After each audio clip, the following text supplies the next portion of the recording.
आप सब बहुत अच्छे हों, स्वस्थ हों, मस्त हों, खुश हों और अपने जीवन में आगे बढ़ रहे हों। मैं भी बहुत अच्छी हूँ और अपने लक्ष्य की ओर बढ़ रही हूँ। जैसे कि आपको पता है 28 को मेरा पैट का एग्ज़ाम है। सबसे पहले आप लोगों को एक मोटिवेशन कि परमात्मा कभी किसी का भाग्य नहीं लिखता। परमात्मा कभी किसी का भाग्य नहीं लिखता। जीवन के हर कदम पर हमारी सोच, हमारा व्यवहार और हमारे कर्म ही हमारा भाग्य लिखते हैं।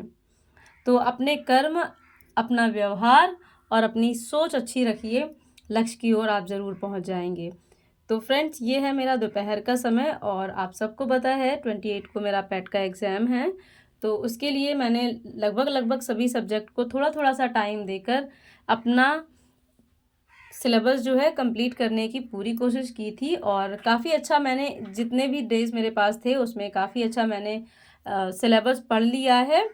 और अब केवल मैथ और रीज़निंग का रह गया था, तो क्योंकि मैथ और रीज़निंग वैसे मेरा अच्छा है, पर जो इम्पोर्टेंट चीज़ें होती हैं, बहुत इम्पोर्टेंट टॉपिक होते हैं, थोड़े से टफ़ भी होते हैं, तो उसमें मेरी हेल्प मेरे हस्बैंड कर देते हैं। इनका मैथ और रीज़निंग दोनों ही बहुत स्ट्रॉन्ग है। अगर मैं अपने हस्बैंड की बात बताऊँ तो इनके लगभग सभी सब्जेक्ट बहुत स्ट्रॉन्ग हैं, क्योंकि इन्होंने आईएएस पीसीएस लेवल की तैयारी कर रखी है।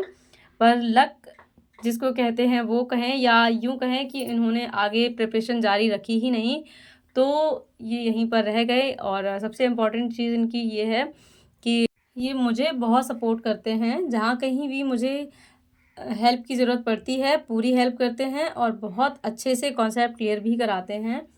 मैंने एक बार कोशिश भी की थी कि जितना भी इनको नॉलेज है, जितनी भी चीज़ें ये जानते हैं, ये एक यूट्यूब चैनल के माध्यम से सारी चीज़ें पढ़ा दें, क्योंकि एक समय आएगा जब ये सारी चीज़ें भूल जाएँगे और फिर उनको उस चीज़ की उतनी नॉलेज नहीं रह जाएगी।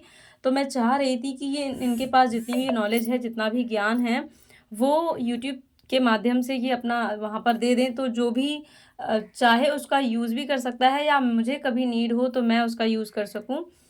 तो ये सारी चीज़ें थीं, पर उसमें भी मैं नहीं कर पाई इनको सपोर्ट, तो फिर नहीं हो पाया ये सब। और बाकी की चीज़ें देखती हूँ कैसे क्या होता है। और फ़िलहाल तो अभी मेरा यही है कि मैं पैट की प्रिपरेशन कर रही हूँ और मुझे मेरे हस्बैंड अभी मैथ और रीज़निंग के जो भी इम्पोर्टेंट टॉपिक हैं, जिनमें मुझे कन्फ्यूज़न रहती है या जिनके फ़ॉर्मूलाज़ मैं भूल जाती हूँ या जिनके शॉर्ट ट्रिक्स मैं भूल जाती हूँ, तो मैंने सोचा एक बार इनके साथ बैठकर रिवाइज़ कर लेती हूँ, तो मुझे बहुत अच्छे से याद रह जाएगा। कई बार जब हम अकेले सवाल लगाने बैठते हैं या मतलब तैयारी करते हैं, तो उसमें हमें नहीं पता चलता है कि क्या हमारा इम्पोर्टेंट छूट रहा है और हम कई बार सरल चीज़ों पे ही अटके रह जाते हैं।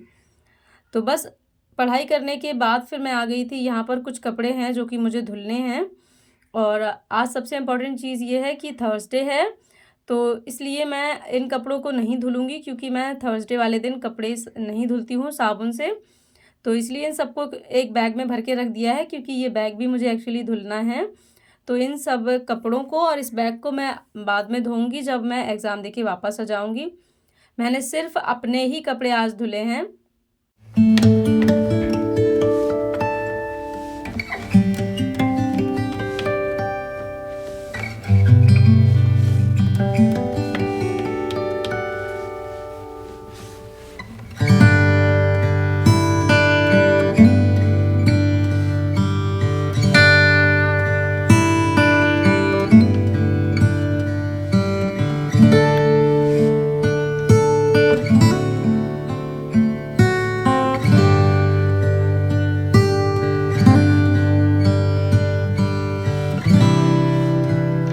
कई लोग ये सोचते हैं कि अब 2 दिन बचे हैं, तो 2 दिन में क्या ही पढ़ लेंगे और एग्ज़ाम से 1-2 दिन पहले माइंड को रिलैक्स रखना चाहिए। पढ़ाई नहीं करनी चाहिए, नहीं तो और भी ज़्यादा परफ़ॉर्मेंस ख़राब हो जाता है।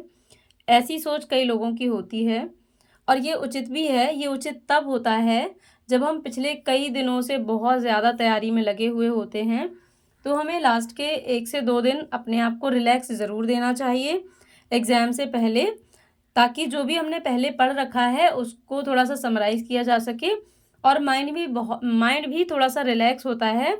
तो जो भी पीछे पढ़ा होता है वो बहुत अच्छे से परफॉर्म कर पाते हैं हम। और यदि पहले पढ़ाई ना हो और आपके पास सिर्फ 2 दिन बचे हों, 2 या 3 दिन, तो उसमें आपको थोड़ा-थोड़ा सा ज़रूर देखना चाहिए। यहाँ पर ये चीज़ लागू नहीं होती कि आपको वो 2 दिन जो लास्ट के बचे हैं उसमें भी पढ़ाई नहीं करनी है, रिलैक्स रहना है, ऐसा नहीं होता है। जब आपने पहले कई दिनों से पढ़ाई नहीं की है, तो आप लास्ट के 2 से 3 दिन जो भी आपके बचे हैं, उसमें आप मोटा-मोटा अपना सारा सिलेबस थोड़ा-थोड़ा सा करके देख लीजिए। क्योंकि कई बार जब हम लास्ट टाइम में एक बार रिवाइज़ कर लेते हैं, एक बार उन चीज़ों को देख लेते हैं, तो एग्ज़ाम हॉल में हम कन्फ्यूज़ नहीं होते हैं और चीज़ें हमें याद नहीं करनी पड़ती हैं कि इसका कुछ तो आंसर था, इसका कुछ तो आंसर था। ऐसा करके कई बार हम किसी-किसी क्वेश्चन में कन्फ्यूज़ हो जाते हैं, तो ऐसा नहीं होता है। कई क्वेश्चन ऐसे होते हैं जो हम लास्ट टाइम पे देखते हैं और वो हमें सीधे एग्ज़ाम हॉल में मिलते हैं देखने को। तो फिर हमें बहुत ज़्यादा खुशी हो जाती है कि अच्छा हुआ जो हमने ये 2 दिन पढ़ाई कर ली। और मेरे साथ भी यही हुआ क्योंकि मैं पिछले कई दिनों से पढ़ नहीं पाई थी। इसीलिए मैंने डिसाइड किया था कि जो 4 से 5 दिन मुझे मिले हैं, मैं उनमें अच्छे से अपना जो भी सिलेबस पहले पढ़ चुकी हूँ, उसको एक बार रिवाइज़ कर लूँ और थोड़ा-थोड़ा सा आगे का जो भी है वो देख लूँ। इसीलिए मैंने इन 4 से 5 दिनों में थोड़ी-सी अच्छे से पढ़ाई कर ली है। अदरवाइज़ अगर मैं पहले से पढ़ाई कर रही होती तो लास्ट के 2 दिन मैं बिल्कुल रिलैक्स करती अपने आप को। और अभी ये है शाम का समय और यहाँ पर कुछ कपड़े जो कि मैंने धुल कर रखे हुए थे उनको फ़ोल्ड किया है। और इसके बाद मेरे हस्बैंड थोड़ा-सा मार्केट गए थे और वहाँ से आ गए हैं, तो अभी लाए हैं कुछ खाने-पीने का, यानी कि समोसे लेकर आए हैं। यशवी ने मंगवाए थे मुझे समोसे समोसे। बहुत अच्छे लगते हैं। बहुत अच्छे लगते थे लेकिन मम्मा आप ना खाना, मुझे बहुत अच्छे लगते हैं समोसे। बहुत अच्छे लगते इसका मतलब ये है कि मम्मा को नहीं दूंगा। मैं बताती हूँ। हाँ तुम मुझे बता दो ये बात। अच्छा पापा मैं अपनी डालूं तक। और वैसे भी हम लोग बाहर का ज़्यादा खाना कुछ नहीं खाते हैं, जंक फूड वगैरह कुछ नहीं खाते हैं। पर कभी 10 से 15 दिन में एक आध बार यशवी ज़िद करने लगती हैं तो मँगा लेती हूँ कुछ ना कुछ। और अभी 1 समोसा मैं खाऊँगी और बाकी के 2 यशवी के लिए हैं। और यशवी आलू नहीं खाती हैं, समोसे का हमेशा वेस्ट कर देती हैं। केवल पपड़ी ही खाती हैं समोसे की जो है।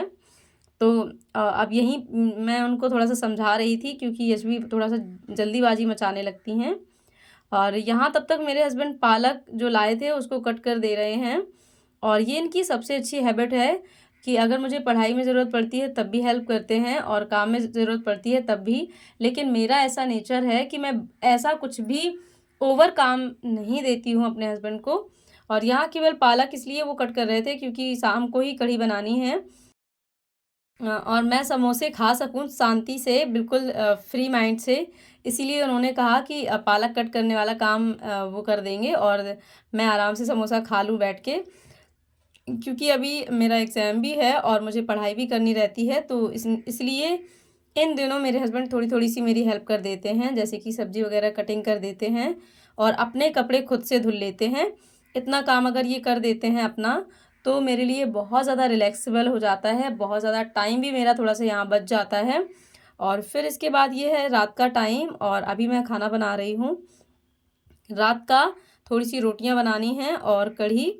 मेरे हस्बैंड को कढ़ी बहुत पसंद है और अगर वो पालक वाली हो तो तब तो उन्हें बहुत ही ज़्यादा पसंद है।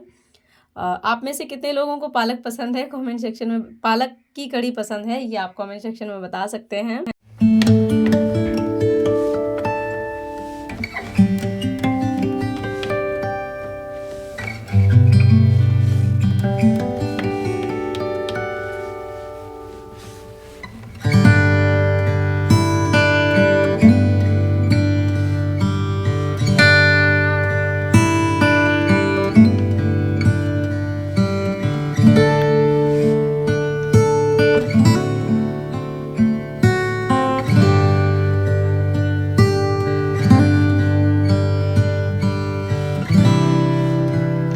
फ्रेंड्स, मेरा एक ही मानना रहता है कि अगर शुरू से अब तक मेहनत करते आए हैं, तो बिना लक्ष्य को पाए छोड़ना नहीं है, वरना शुरू से की गई मेहनत सब वेस्ट हो जाएगी। और बहुत सारा टाइम भी और बहुत सारी चीज़ें जिनको हमने केवल पढ़ने के पीछे छोड़ दिया है, फिर उन सब चीज़ों का बहुत कष्ट होगा। तो मेरा बस यही रहता है कि आगे बढ़ते जाओ, सफलता ज़रूर मिलेगी। तो आज का व्लॉग मेरा यहीं तक रहा। कैसा लगा मेरा आज का व्लॉग कमेंट सेक्शन में बताइएगा। व्लॉग अगर आपको किसी भी वजह से पसंद आता है तो बिना लाइक शेयर सब्सक्राइब किए मत जाइएगा। अगर चैनल पर नए हैं तो सब्सक्राइब ज़रूर कीजिएगा। ऐसे ही अच्छे और मोटिवेशनल वीडियोस आपको मैं शेयर करती रहूँगी आपके साथ, और मेरे साथ आप भी अपनी पढ़ाई करते जाइएगा। तो यहाँ देखिए मेरा लंच जो है तैयार हो गया है, और कढ़ी में मैं ये लास्ट में मसाला ऐड करती हूँ जो कि धनिया मिर्चा का रहता है। मिलती हूँ फिर।